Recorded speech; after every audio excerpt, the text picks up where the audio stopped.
This single line delivered by Bill Murray has probably got to be in my top 5 best lines in all of film. Oh, it's so magical.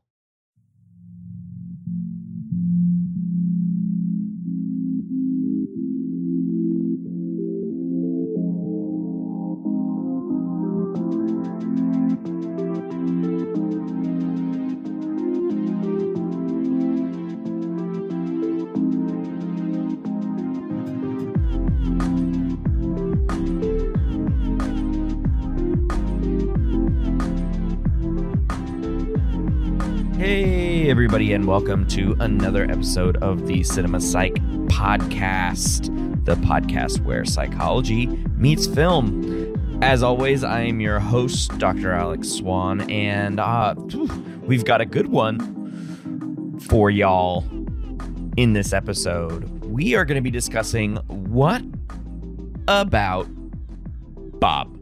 Yep, that's right, that Bill Murray classic. The film came out in 1991, sort of at the, I want to say, the height of Bill Murray's powers, coming off the high of Ghostbusters and Caddyshack and all of that good stuff. And then he jumps into this one, and it's got to be one of my favorite Bill Murray characters in films. Like, probably, if I were to rank my Bill Murrays up there, it would be Ghostbusters number 1, and probably What About Bob at number 2. Really, really good performance, and we'll get into the psychology of the movie when we get our guest host in here. But really does an interesting job playing somebody with a lot of anxious tendencies. We'll call them for now. Anxious tendencies. So yeah, I really do enjoy it. Now, the film was directed by Yoda voice and expert puppeteer Frank Oz in one of his directorial endeavors. He directed a lot of things, and then also starring alongside Bill Murray is the one and only Richard Dreyfuss. Julie Haggerty, Catherine Irby, I'm not really sure how you say it, Charlie Korsmo, in a very interesting, I was reading about he's a professor of law. He served in Obama's White House, like wild. Anyways, a very small group of actors here. Mostly focused on the dynamic between Bill Murray's character, Bob Wiley, What About Bob, and Richard Dreyfuss, Dr. Leo Marvin. And now, Leo Marvin, we're going to get into it, is what appears to be a psychiatrist. So for those listeners who may not be steeped in all of the language, psychiatrists are, and the term itself is reserved for physicians, so people with medical doctorates, MDs, who specialize in psychological disorders. And of course, exploring all of the features thereof from a medical perspective, really. So not a psychologist, not a clinical psychologist. So we look at the interplay between these two throughout the movie. And it really is a tale of two characters. And one of the interesting bits of trivia before we jump into the rest of the episode, the analysis here, is one of the aspects that I think makes the movie even better once you know it. So you either go into it knowing this bit of information, or you read about it later, or you hear me say it right now. During filming, Bill Murray and Richard Dreyfuss did not like each other. Richard Dreyfuss recounted about 15 years or so ago that it was not a pleasant experience for him. And Bill just kept pushing me. And it worked. It really did. And there were just a lot of stories shared about that movie. Bill Murray said of Richard Dreyfuss, he didn't like me when we were filming, and that's okay. I think it helped, or something to that effect. So I just think that is one really awesome aspect that makes the dynamic between these two characters even better. And so let's jump in. My guest host today is Dr. Jordan Wagge. Jordan is a cognitive psychologist at Avila University in Kansas City, Missouri. Jordan, welcome back to the show. Hi. We are recording this. We should have been recording it on Black Friday, but it's only a couple of days after that now. It's Black Sunday, we'll call it. Bloody Sunday. There we go. How was your Thanksgiving? It was good. It was pretty low key, but we had chicken breast because like we couldn't. It's like turkey was too much effort. I feel like every Thanksgiving is like I have big plans for it, and then I get to it, and I'm like, I remember I'm a college professor, and I can't do anything normal between like mid-November and mid-December, and so we planned ahead this time. Like, let's have chicken breast, maybe some rolls, and we'll just like enjoy each other's company or whatever. Yeah, small group, I imagine. Yeah, same with us. We didn't go anywhere, and we didn't even do poultry. We made a roast. So, far away from even any sort of white meat. So yeah, even less, and we didn't want to be traditional this year, I guess, because it was still pandemic-y, Blech, yeah. Blech. So anyways, we are chatting during the last day of our breaks. We got to go back to it tomorrow, unfortunately. Womp womp. No, I kid. It's fortunately because we still have jobs. I don't know. We have jobs. Yeah. It's fortunate, but in that way. Yeah. Letters of recommendation are due this week too. Oh, right. I gotta do those. Okay. To any students who are listening, yes, we also procrastinate. Ew, yeah. Yeah, totally. Oh, yeah. So, Jordan, let's jump right into the movie because I'm sure you have all of the thoughts about Dr. Leo Marvin. So we'll get there. And I think we both love a good comedy movie because you are the one, I believe, if my memory serves, and it's not very good, so we'll just call it that you came up with What About Bob? When we were chatting with Jason a couple of episodes ago. So I at least remember that. And I think after we were done, you said, "Oh, I call dibs on What About Bob?" That sounds like me. That does sound like you. Yeah. Okay. So what brought What About Bob to your mind, and what do you want to broadly say about it before we jump into some of the specifics? I mean, this is a really complicated question. We've talked about this before. Like, I haven't actually. I used to watch a lot of movies, but I haven't watched movies, and I don't know if it's like I don't know what it is about my focus. I just can't. I can't watch a movie I just can't watch a movie. It takes I can watch 7 episodes of Jane the Virgin or like whatever in a row. But the last time, but besides the movies that I've watched for this podcast, I think the last movie I watched was like Guardians of the Galaxy 2. Okay. And it took us 4 nights, like pausing. And anyway, so then I watched these movies for the podcast, and what was the first one was like Eternal Sunshine of the Spotless Mind. Yes. Is the first one we did together. Yeah. Which is just like really heavy.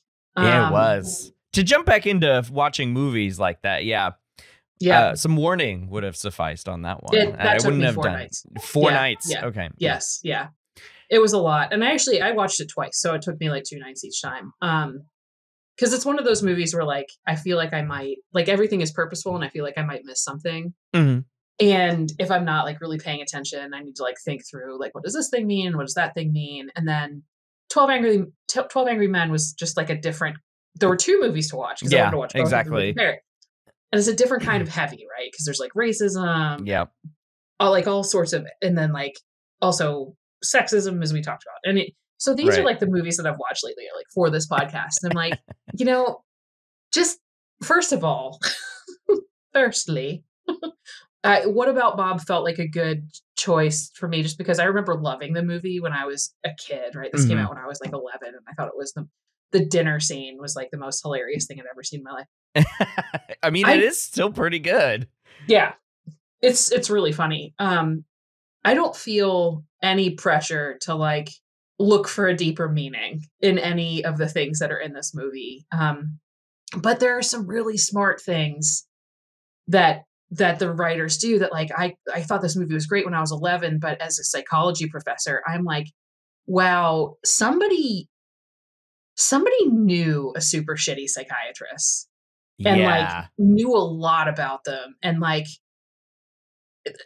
movies where psychologists are portrayed just in general annoy me, just like where professors are portrayed, because they're just so like, I don't know, there are a lot of tropes. And I love how I just love how Dr. Marvin was just captured of like, there are all of these like super shitty things about psychiatrists. We're like, so that was why I was like, like can we just do something like, and I also, I've been so impressed with like you and I are ridiculous friends. We talk about ridiculous things together and giggle. And like, I feel like you've really been able to shine with the past two selections we've had, because you also like bring the intellect. Oh, thank you. And I want to have something I'm good at. And totally fair. I do definitely enjoy just the goofiness of this movie as well. Like I was in the intro, I mentioned is probably my number 2 Bill Murray performance. What's number 1? That would be Ghostbusters, Peter Venkman. Yeah, because Peter Venkman is like Dr. Leo Marvin, but then with the charm of Bill Murray, and it kind of just works. Yeah, it does. His character is a little problematic with Dana, but be that as it may, the non-Dana stuff is pretty good. Yeah. So. But in any case, back to Bob Wiley, his character here. I mean, he just does a really good job of being a neurotic guy, and I say neurotic with all love and deference to my fellow neurotic people, and it not referring to any failing or disorder that we may have. We just just think of the world a little differently, and I think that's fine. So my fellow neurotics join me, and we will think very long and hard about whether or not to take over the world. And whether it would be a good idea, and right. If we've got the stomach for it. Whether anybody will be angry with us for taking over the world, especially. Yes, especially that, and or not even just angry, but like disappointed that we took like uncomfortable. Exactly. So that's why I really, really do love this movie, and I'm glad that you brought it up, because it has been jangling around my head for a while to be on the show. And yeah, we do. Many of the episodes are featured heavily in the drama category. But then again, we also have like goofy, and I could totally see the Goofy movie being on here. But we do have some goofy ones on there, like, Inside Out, even though there's like a real Pixar message in that one. It's still pretty goofy movie. I cried in that movie. I mean, this is really low threshold, but like, I did not cry during What About Bob? Right. Yes. So as far as like goofiness scale goes for What About Bob, I think this is the goofiest one in the rotation so far. It may not be the last one, but it's certainly up there right now. Oh, so good. I mean, so you're saying I can come back? Yeah. Well, if you can find something goofier, sure. Okay, I have a list. Top of the list is Bill and Ted's Excellent Adventure. which I feel like has a lot of really important psychological concepts. Excellent, as they would say. Okay, so let's get the psycho out of the way, and then we'll dive straight into Leo Marvin, Haters Club United. Because I think that'll take the vast majority of our time. So you mentioned some things that the writers and Frank Oz as the director did smartly, but so if this is included there in this question, let me know, because I am really interested in how you think, since we're not clinical psychologists, either of us. We're both cognitive psychologists by training, right? So, what did you think about the portrayal of the psychology and specifically the disorders that Bob Wiley's character had? I never really know what to think about those, because my training in clinical psychology basically stops and ends with, the abnormal psych class that starts and ends. Sorry, it's a different thing. With the abnormal psych class that I had when I was like 19. And I mean, I know enough to teach, introduction to psychology. And clearly that's not at my core. I'm like, I cannot trust a media representation of any disorder. And I kind of like leave that to the experts. But yeah, it was, I mean, I didn't really, and I mean, this is like, I'm not a person who has been diagnosed with OCD or with, phobias. And so I'm way out of my lane here, but it didn't feel to me like it was, it felt like there was a vulnerability to him. Like that he was portrayed as a human beyond his disorders. That they were pronounced and they were like sort of sideshowy, right? And like, yeah. It's a movie, so that's unfortunate, but it's like, it's a movie, it's a comedy, whatever. But he had a sense of humor, and he, had a sweetness to him, and he had he was layered. Yeah. Sorry, that was not an answer to your question. I think that I like the layered aspect of it, because, he's clearly flawed in many ways. He fakes his own death just to get, I mean, he doesn't fake his death in he just tells people that, he died by suicide. And so, he's clearly a flawed person, and whether or not the disorders that he's portraying in the movie are causing it, or he's putting on some kind of extraness to his disorders, it's hard to tell with the performance. As you said, it's a comedy, so Bill Murray's just going to go over the top with it regardless. Why don't I start? And he's not going to shy away from making jokes at some of the expense of others. It was 1991. It was a fun fact, year that the ADA was signed into law, the Americans with Disabilities Act. So, there you go. Not the poster film for the ADA, I'll tell you that. Right. But I think it's an interesting way that Dr. Marvin diagnoses him. And so he calls it phobic personality with severe separation anxiety. It's something else. And it has to do it, of course, to Leo, Dr. Marvin. It appears that he's like, I don't know, dealing emotionally with his wife leaving him, wife leaving Bob. But I don't know. There's not a lot there. There's really not a lot there. And I think Bob is a little bit more complicated than that. And multiphobic personality disorder, that's not a thing, right? No, I don't think it was a thing in 1991 either. I think they were just throwing stuff together. Tom Schulman, who wrote the screenplay, I think he was just throwing, okay, it's phobias. He's afraid of things. Like, they show at the beginning of the movie, really well done, without very much dialogue whatsoever. Mostly Bob just talking to himself or his fish, Gil. appropriately named. Yes. On my So, subtitles, Gil had one L, and I was really frustrated by that. I was like, you were so close. Yeah, you could have. I don't think. I think it would have been too on the nose, and they wanted to be a little obtuse. I don't know, but this clever montage of showing just exactly what he's afraid of, and going into the.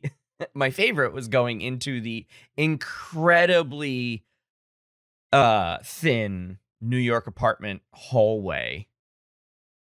And the perspective playing on that one, that was, I think, my favorite. Yeah, yeah.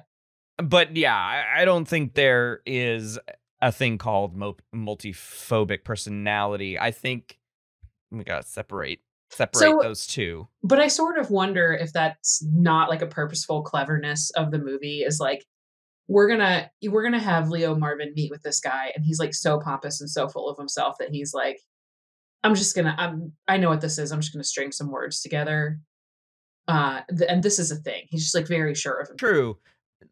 I mean, Richard Dreyfuss does do a very good job of playing a real big jerk. But I do want to point out that it was interesting to hear the end of the tape recording, which, by the way, his secretary has to do. Like, what did she get? His tapes at the end of the day, and she's like, time to listen to him some more, and then she's like typing out what he's saying so nicely. Like, come on. So she's typing away, and there's a little glimmer there of lovely health insurance policies. Code him for this and then bill him for the visit and all that. Yeah. Charge him $29.99 for the book. Yeah. Oh my God, that was even worse. That was on the nose, though. It was. It really was. And he's got a full bookshelf of them. Yeah. And he tries to look for them. It's like, where is this? But he takes one from the middle, and it really bothers me. I mean, I'm with the fish. You're with the book. So we've got multiphobic personality disorder with separation anxiety, and we get shown that in the movie, like constantly. Yeah. When he develops this first relationship, and he gives and Leo gives Bob the book, Baby Steps. He's like, oh my God, baby steps, and he takes baby steps into the elevator, and that door closes, and he screams. Those poor people. In that tin rectangular prism. Yeah. That sucked. So, what is your hot take, Jordan, on Bob's intrusiveness on this family? Because we're not giving Bob a pass. At least I'm not giving Bob a pass on his behavior in the rest of the movie. He wins the hearts and minds of everyone around him because of, I think the word that I wanted to give him when you were sort of going over your thoughts on Bob was innocence. He's got an innocence about him, and he's got sort of like a playful character. Mm-hmm. He doesn't get a lot of social cues that well. But in any case, I'm not going to go down the autism route there. But in any case, he's got this playful innocence about him, and he wins the hearts and minds of people. But let's not excuse his behavior. He intrudes on this family's vacation, full stop. So what are your thoughts on that? Yeah, I mean, I just as a viewer, like, I think it's really interesting that he can be this horrible to this family and cross so many boundaries and just make so many bad choices. And yet you're still like rooting for him because Marvin is such a douche. Yeah. So, like, obviously, I mean, those are, and we start off the movie knowing he's done it to other people. So presumably it's not just like, Dr. Marvin could have handled this a little bit better. It is, he will manipulate, and he will find a way to become like part of this. I also, I don't know if this is a stretch, but one of the things I was thinking of was like, there were so many places where Dr. Marvin could have kind of taken a strong position on, like, absolutely not. Like, he could have called the police when Bob showed up. He could have, which I think he may have actually done. I don't know. He could have, there are things that he could have done, but it's one of those, there's like, I know you're going to know this. Like, there's this, like, it's not a cognitive bias, but it's like this behavior where, well, maybe I don't need to take like too strong of a position on this because this is really like, I'm taking care of it now. I don't know. I'm not really making much sense. That's why I shouldn't wing it. But like he doesn't anticipate it will go like Marvin doesn't anticipate that it's going to go any further. And so he doesn't really need to take like a strong position. But that's part of probably Bob's charm. And I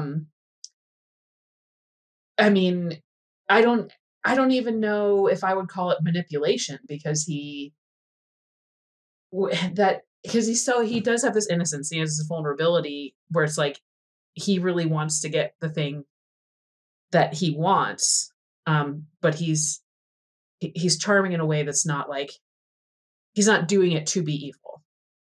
He is doing it because he wants to get better. And yeah, just long-winded hot take there. He wants to, I feel like he wants to, I mean, maybe the separation anxiety diagnosis is on the nose there. And he just wants to be around people who appreciate him. And one of the ways that he does it is he just inserts himself into like the situation in sort of an adjacent way. So he's not barging in or anything like that. He just happens to be there. Right. And then he like goes around and maybe does a little manipulation things here and there. He does put the explosives back at Leo's house. I mean, he didn't know they were real. Right. Let's be honest. But I don't know. He does do a lot of things that are maybe a somebody who could respect boundaries, who had the capacity to respect boundaries, would never do, would not do at all. And of course, as comedy movies go, most things are serendipitous to the protagonist. So they're like, oh, okay, time to do comedy. Oh. Okay, so we are going to take a quick break. We're going to continue talking about, Bob, Leo, all the fun stuff. Leo Haters Club, of course, Dr. Marvin, Leo Marvin Haters Club. We'll be right back. Howdy. Thanks for listening to this episode. We hope you're enjoying the conversation. Over the past 2 years, the podcast has grown, and that's mostly in part to folks like you, the listeners. We've also had wonderful luck receiving support from the Society for the Teaching of Psychology, APA Division II Small Partnerships Grant. It's been a fun ride, and we want to keep it going. So we need your help. There are several ways that you can support this show. You can share episodes with your social media networks so we can grab new listeners. You can join our fledgling Patreon program. You can contribute directly using PayPal. Or you can purchase some sweet merchandise with our logo at our Spreadshirt merch store. All of those things can be found on the website cinemapsychpod.swanpsych.com. But perhaps the best thing that you can do is to keep listening and leave us feedback on Facebook or Twitter so we know you've listened. Thanks. And now back to the show. And we are back with Dr. Jordan Wagge. We're talking about, what about Bob? Let's get back into it. So, I mean, I don't know. Let's, we'll save more of the Bob and Leo dynamic after we finish talking about Leo. So let's pivot to Leo here. Dr. Leo Marvin, as I described in the intro of the show, dear listener, is a psychiatrist who is likely somebody who would describe themselves these days as like a psychodynamic therapist. I would hazard a guess. Leo in 1991 may even just called himself a psychoanalyst. And that is likely due to a very, very heavy-handed Freud fetish, Sigmund Freud fetish. How are the ways that this fetish is played out in the movie? Well, he's a douche. Okay, so there's number one. His kids are named Sigmund, and Anna. So so Sigmund himself and Anna Freud was Sigmund's daughter. Mm-hmm. A lot of I think when he first started talking to him, he asked about like relationships with his mother. Mm-hmm. And that to me was like big red flag of, this person is coming to you with phobias, and the first thing you ask about is relationships with women. Yeah. Relationships with women. He asks, are you married? Mm-hmm. Oh, the bust. The bust. Yeah. The giant bust that he leans up against very, very coyly. And very oddly takes up to his winter home or his summer home for vacation for his Good Morning America interview. Oh, he needs to have it in the background of the interview, right? Like that's yeah, and a lot of the other things are not, I don't know if they're necessarily this is clearly like a Freud fetish that he had. So just the condescension, I think that like I know these things about you just from my observations, and I don't need you to contribute. Like he knew nothing about Bob. Mm-mm. And he's like making these diagnoses, and he's like, I have this guy pegged, and like this book is what's going to help you. And like, it's very, very condescending, very like, very patriarchal, which is a word that I probably use way too much, but like this top down sort of like, I'm the authority figure here, and you are not going to play a role. Like I referred to Freud at one point as like a psychological imperialist of like, whatever it is that's going on in your head. It's like, I'm going to come in and I'm going to plant my flag, and I'm going to like, I now understand all of this. And I will tell you what you need to do.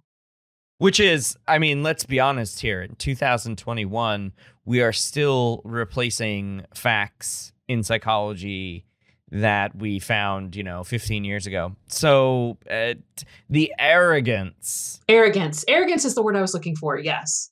The arrogance of Leo Marvin and, people like him, real or fake, is astounding. Like I love the psychological imperialist, right? Because like Freud's writings suggest that, he's not musing these, kind of like William James wrote about things that he's like, I think this is the case.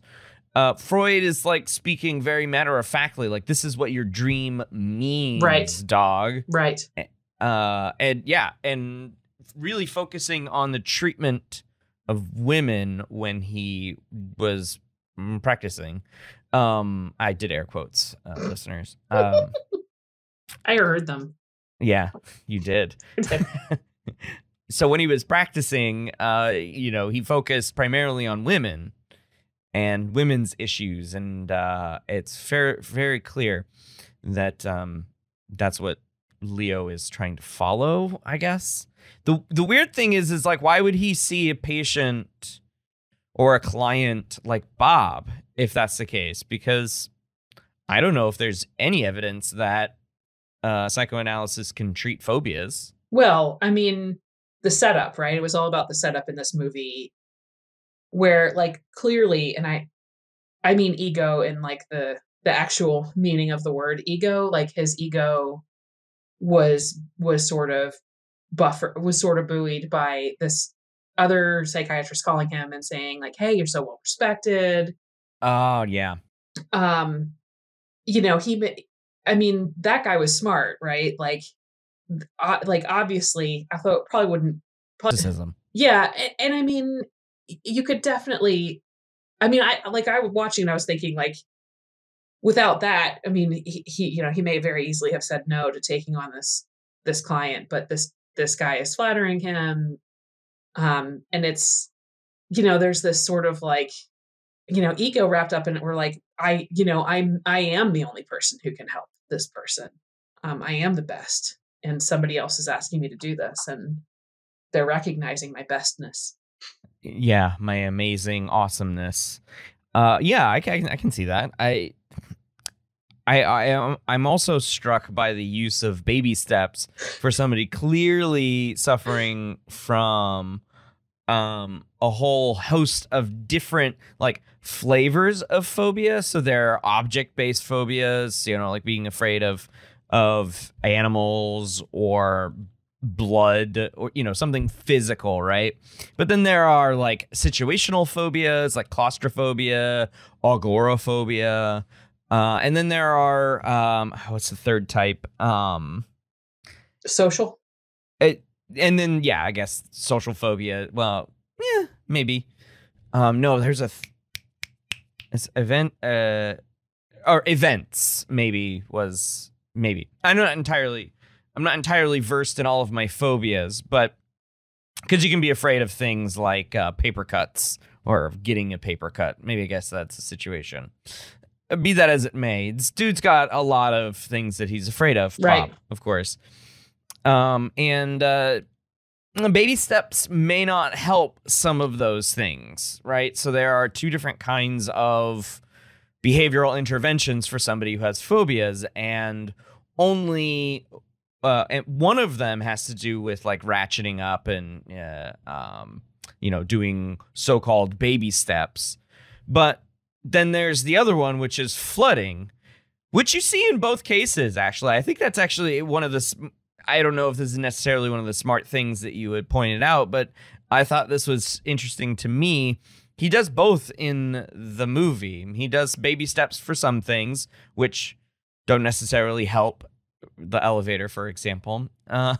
Baby steps into the elevator. Okay, well, what happens then, my friend? Right, you can't take more baby steps. Right.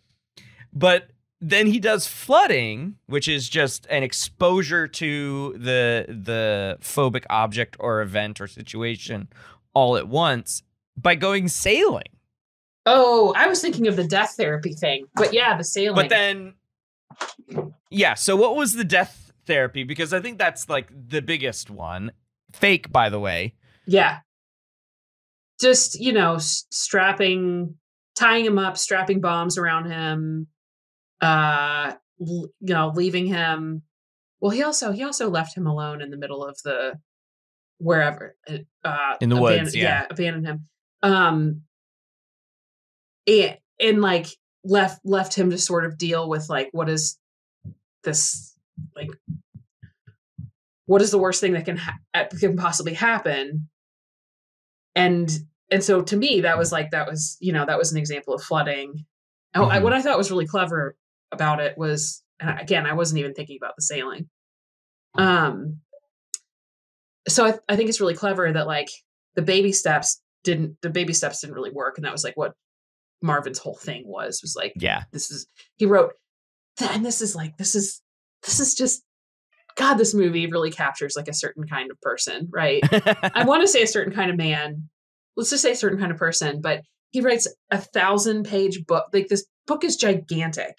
Yeah, it is really thick. And it's like the most ridiculous concept of like, just, it's so pop psychology of like, just take the most simple explanation you can think of, which is just like, try to do this a little bit at a time. So yeah, so it's just like this simplest idea that you could possibly propose. It's like, just, you know, these idea of baby steps. And and he's very clearly suggesting this as like a panacea for like curing. It's like whatever this person is going through, baby steps will help them, which is like so totally not true. Not true. No, not at all. And then the thing he tries to do that was like the most heinous thing of all, you know, he wasn't trying to help Bob at all. And it ended up like being a form of flooding therapy. And I am, it's just funny because it's a movie. Like that is not something you would want to do with somebody. No. You'd have to get their consent. Right. Oh God. First you have to go through medical school. Yeah, exactly. Or a PhD program. Or at least the master's, program, right. Yeah. But yeah. You know, he wasn't trying to do anything like that on purpose. I just thought it was a clever comedic trick that like this thing, which is like the very opposite of a baby step, is what actually helped him. The exact opposite. Oh, so clearly on the nose there. So Leo Marvin, a psychiatrist in the movie, ends up because Bob blows up his house from his death therapy. You know, had those explosives gone off, Leo would have been a murderer. Right. Yes. Because they were real explosives. Yes. Yeah. Let's take a moment for that one. Because that is like, dude should have his medical license taken away. Perhaps that's what happened behind the scenes. Yeah, no, it did. It was, I think that was one of the things in the text after the movie was like he lost his medical license. Yes. In the text. Yes. And he's suing Bob. Yeah, and then he's suing Bob. Yeah, epilogue text bothers me. But in any case, so he ends up in a psychiatric hospital where he probably sent a lot of patients. Let's where he tried to send Bob. Right. Let's be honest. To keep up his success rate, I'm willing to wager he sent a lot of people he couldn't quote unquote cure to that psychiatric hospital. It's not my problem anymore. So it's not my failure rate. And so he only highlights the successes. I feel like he would do something like that. Well, I mean, that's, you know, when he first got the call that Bob had committed suicide, that was exactly his reaction, right? It was just like, oh, okay, let's go to sleep. Right? It was like a human life has been ended. There's no reaction there. There's no empathy or sadness. It's just like, well, it's, you know, it's not my problem anymore. I've got my Good Morning America interview. Right. I did a subtle thing too before continuing down the his own mental illness train. He tries to do baby steps with his son Siggy on diving. And it turns out this movie is a, I don't know, infomercial for flooding because Bob just ends up like pushing him in. Right. And he's like, look, Dad, I did it. Because he just jumped into the water. Right. Instead of like being afraid of doing a proper dive like his dad wanted him to do, his very controlling father wanted him to do. He just did it. Right. Bob goes sailing. He gets in the car with Anna without using a napkin on the door handle, mind you. You know, he does the death therapy thing. I think there are a few other instances of flooding in his case. Movie is a advertisement for flooding. Yeah. Who makes money on that? I don't think anybody does. Water. It's a missed opportunity. Yeah. Water, yeah. Let's license flooding somehow. Yeah. I'm 100% with you. That definitely is a thing that happens. Yeah, no, it is true. People in do market those kinds of things. continuing education units. Right. Cool. Do you think he was doing his CE units? Yeah, Leo Marvin? for sure. Like I no, I don't know. CEUs were probably right. Yeah, no, From what I understand, there are like two main there are two approaches to CEUs, and there are the people who approach it like it was originally intended, and they're like, not only am I being held accountable for learning new things and staying up to date in the research, but I get the chance to do this. right. And then there are the people who are like, yeah, I kind of already know everything, So I'm not going to do them. right.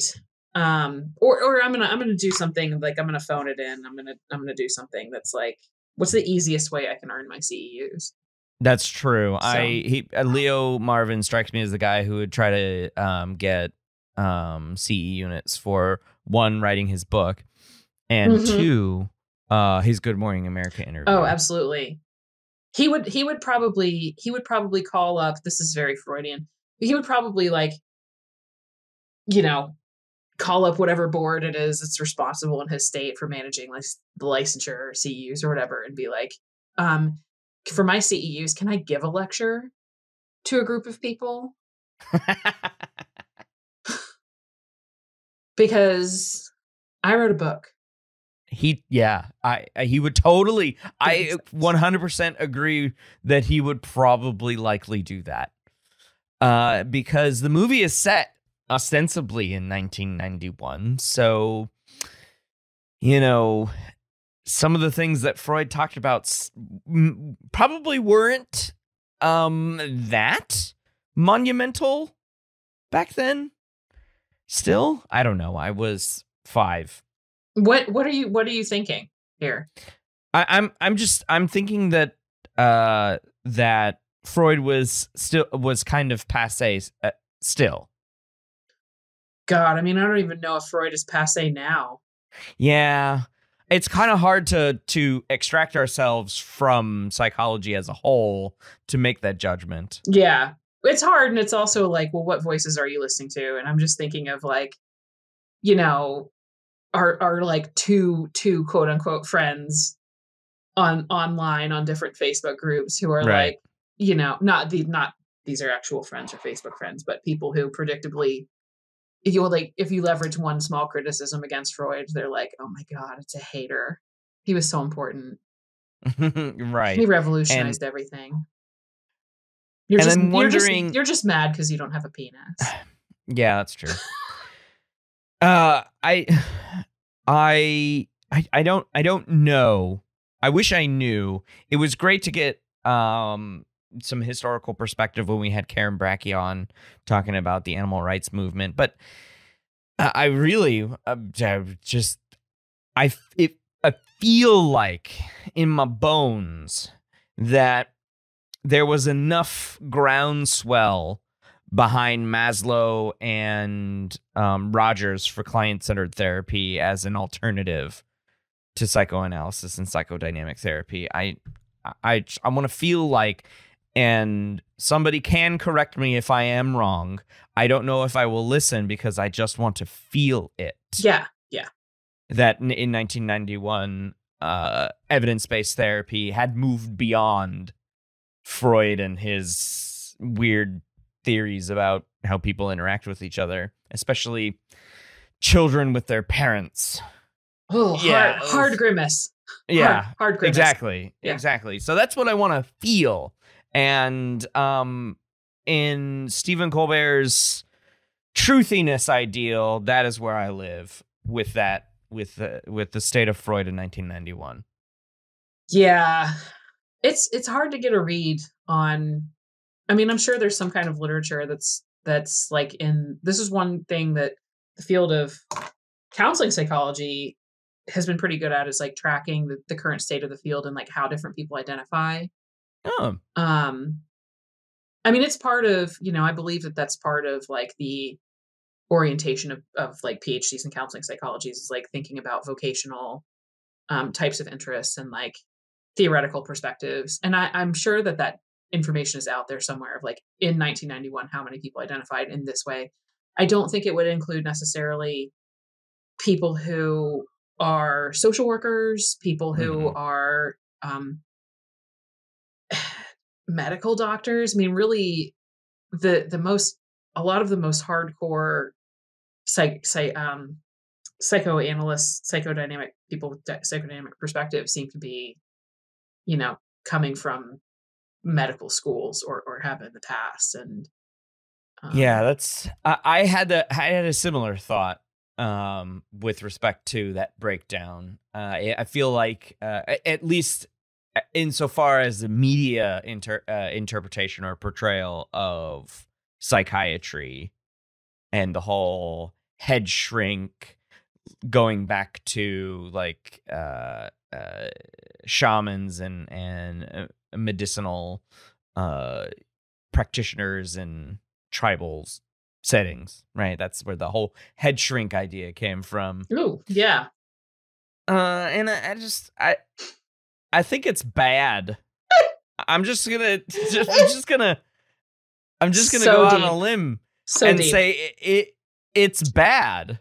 That an entire specialty within medicine is devoted to out of date stuff. Like that doesn't make any sense. Yeah. It's really, I don't know a whole lot about this, but it's really, and I know there are people who specialize in like history of medicine, history of psychology, and it'd be great to learn more about this. But like a lot of the arguments about, the DSM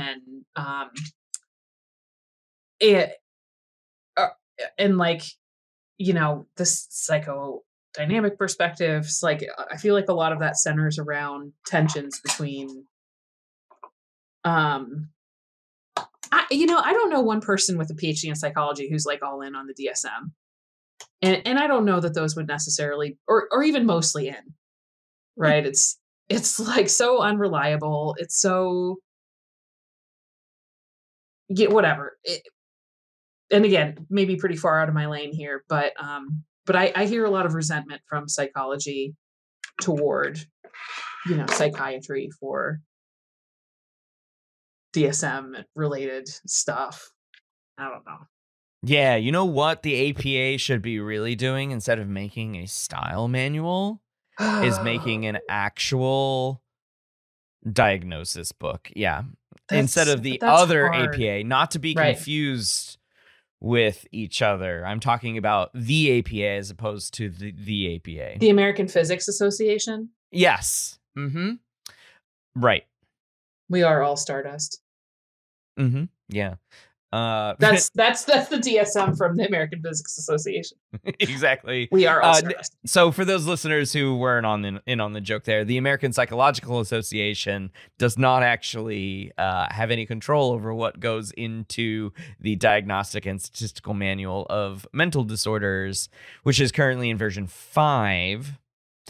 Came out in 2013. Don't know when the DSM-5 text revision's coming. Or if it's going to be 6. But the American Psychiatric Association is the one that puts that book together. And pretty much only the United States uses the DSM. Everyone uses the ICD-10, which is the International Classification of Diseases. Yeah. In version 10. Many versions. Oh, yeah. Yeah. So, international except for the United States. Yeah. But in any case, I do get what you're saying about the DSM because it is the primary tool of the psychiatrist, of course, and they are pulling from just one perspective, and that one perspective is obviously going to be biased toward whatever medicine's saying is the thing at the time. And there's all sorts of, there. I don't know. I'll admit to I didn't know this as much detail as I should have. Because I teach abnormal stuff from intro psych textbooks and we know how well-intentioned, but kind of what shallow treatment these textbooks can give. really Oh, right. complicated Yeah. things. A So chapter for something that takes years of actually understanding. yeah, or just, sort of coming across as definitive on things that are really pretty ambiguous. And I remember the first time I thought about this was in graduate school, where one of my professors was like, yeah, intropsych textbooks are full of lies. And I asked for more clarification, and he was like, I mean, you read an intropsych textbook and it says, at the time, this is what what intropsych textbook said about the thalamus. It's like, it says the thalamus is a relay, sensory relay for information. It's like, the thalamus does more. It does more than that. Like, you don't need something to be a sensory relay. It's just, if that were the case, like, we would just have longer axons in that area. Like, they just need to, like, go to a different part of the brain. So I've through that lens have thought about other parts of intropsych textbooks, and I can be kind of critical about some of the ways they cover different topics within cognitive psychology, and of course now, like, hunger and eating and stuff like that. But I didn't realize that things like diagnostics were so unsettled, and I really didn't realize the extent of it until I started hearing more about this idea of questionable measurement practices that Aiko Freed and Jessica Flake have spent time talking about within the open science community. Like, there are hundreds of different scales that purport to measure depression. Among the most popular ones, I mean, and depression is, like, if you could think of the one thing that we should have a pretty clear understanding of, depression might be that thing, because it's so common. There's a lot of impact of depression. Yeah, I don't know. I would probably go with anxiety on that one, but yeah, I can see where you're coming from. Yeah, depression. Well, if there's one thing that it's going to be in the top 10 of, these are the things that people study a lot that we should, we should have some kind of handle on. Yes. And these, like, the top 6 or 7 scales or whatever that purport to measure depression, like, they all assess different symptoms. There are some symptoms that only appear on one scale. There are very few symptoms. I think the symptom, like sad mood, appears on most scales that measure depression. Okay. I remember reading, Flake and Freed, I think it's pronounced Freed, one of the papers they wrote about this, and reading that in the DSM-5, the field trials for the DSM-5, the inter-rater reliability for depression diagnoses was 0.28. Ooh, that's rough.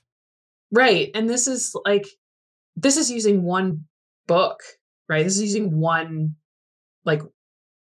set of criteria for diagnosing depression. And it's not clear. And I guess that's why, and I'm going to circle this back to the movie, but I guess that's why the arrogance of meeting somebody for a few minutes and then being like, this is what's going on, is just so appalling. Yeah. Because things are, and we are meant to simplify things in our brain, like, for sure. It helps us in all kinds of ways, but it's like willful ignorance at this point of, clearly the most important thing is my fame, selling my book, achieving my plan, right? He says in the beginning of the movie is like, everything's going according to plan. Like, this was his plan, was to get famous. And yeah, I kept thinking GMA. GMA. The only thing I could think of during this movie was, like, this guy definitely would have had, like, 2 of the most popular TED Talks. Absolutely. Like, that might have been the most important thing to him at some point. It was like, I need to get a TED Talk with as many views as possible. Yeah. And at the biggest TED event. Yeah. Yeah. TED Main. Instead of these like TEDx or like TED Ed or something like that. Yes. It just would have been at the marquee TED Talk. Yes. Do you know, folks, that the thing that you can do to help yourself is by taking baby steps? I wrote a book about baby steps. Look at the screen behind me. It's a very achievable result. But I think you just got to go grab it. Okay, baby steps. This is what I'm talking about. You put one foot in front of the other. You do easy things before you do hard things. And next thing you know, you've got the hard things done. Bada bing, bada boom. Thank you for your time. He's got like an actual baby on stage and he's like helping it take little steps. And he's like, this is a baby step. This is you. You are baby stepping. And I think, this is certainly anecdotal, but like I've heard from folks before who have done like TEDx's, like they apparently there's a whole career you can have that's just all like coaching people to give TED Talks and stuff. And it's like the top advice is overgeneralize, sell. Like it's and it's the people who like don't leave ambiguity for people. And like we need ambiguity. It is so important. I didn't think I was going to think this hard about this movie, and I'm kind of disappointed in myself. I knew I was going to coax it out of you. I knew it. I had a thought. I was doing baby steps. Psychological imperialist. Yeah, I live there rent free too. Yeah. There's some rent. No. You're not one of my Patreon subscribers? No, I went through this thing called a revolution, and I therefore own the continent in which your brain exists. You do. And will then use that to my advantage in a thing called Manifest Alex. Oh my God, ew.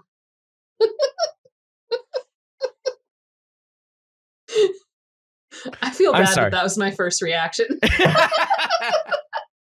So Freud had a lot of like super creepy things about him, and I don't want to turn this into like a Freud bashing event, but I think we've already done that. He was like super into antiquities, and if you see his office space, he's got all of these little figures and stuff like that he believed had like when he thought about other cultures. It's clear when you read about him. So there's some like mysticism, like he had some mystical belief in these figurines. And it sounds like he was sort of like, when you read his writing, it's like almost though he was, I don't think he thought they were mystical. I think he thought that there were certain universal truths that underlied all of human existence, like things like penis envy and like, I'm really stuck on that one. Super ego. Yes. And through looking at the artwork of different cultures that were far removed from sort of more Western, Victorian era, right, quote unquote Western Europe, that he could understand what some of these things were, but it's like he's not talking to any of the people from any of these cultures, right? He's like he's gotten these things on his travels or they're gifts from people. And it's like, they're completely separated from context. And they're like, and he uses them for inspiration without understanding anything about where they came from. And it's gross and exploitative. And it's like connected to some things that I think these filmmakers really got right about Marvin. That he it doesn't matter what's happening outside his head. Right? It is how he perceives how things are happening. That is what's important. What's important is his life. There's no like reflection. There's no attempt for him to Bob did. I keep forgetting his name, and I'm like, it's in the freaking title. What's his face? Bill Murray's character. Yeah, you can remember Bill Murray. I know. syllable, there's 3 or 4 syllables. The Zencaster window has a thing up front that says episode 41, what about Bob? And like 10 times tonight I've been like, oh, what's his name? Why does that happen? Oh, I don't, because we were talking about Leo for a very long time. Yeah. Leo Marvin, not Dr. Marvin, because he lost his license. Right. Yes.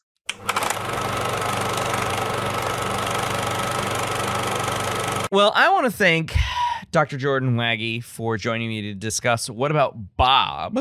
And so before we say goodbye, Jordan, it was a very pointed emphasis on Bob because that was passive aggressive. Jordan has forgotten who the title character was. So Jordan, as we say goodbye, is there anything that you would like to plug? I leave the floor open for you. To plug? Yeah, please buy my book, Baby Steps. Yeah. It is $29.95. Oh, that was 1991 prices. That's got to be like $89.95 now. Okay, fair enough. Baby Steps. I mean, baby steps yourself down to Barnes & Noble. Yeah. Or if you don't want to go out in public, which I get these days with the pandemic, you can find it at your local online bookseller. Yeah, you can follow me on Twitter at JoRoWags. I also have a website at jordanwagge.com. That's like my professional website. Twitter is probably where most of the hilarity happens. Yeah. But if you want to see what my professional life looks like, check out my website. Yeah. Hit my SoundCloud.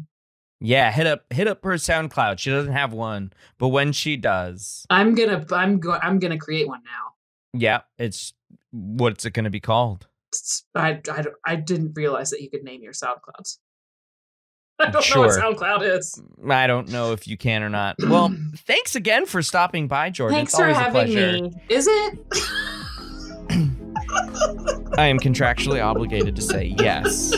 That's going to do it for this episode. Until the next one, thanks for listening.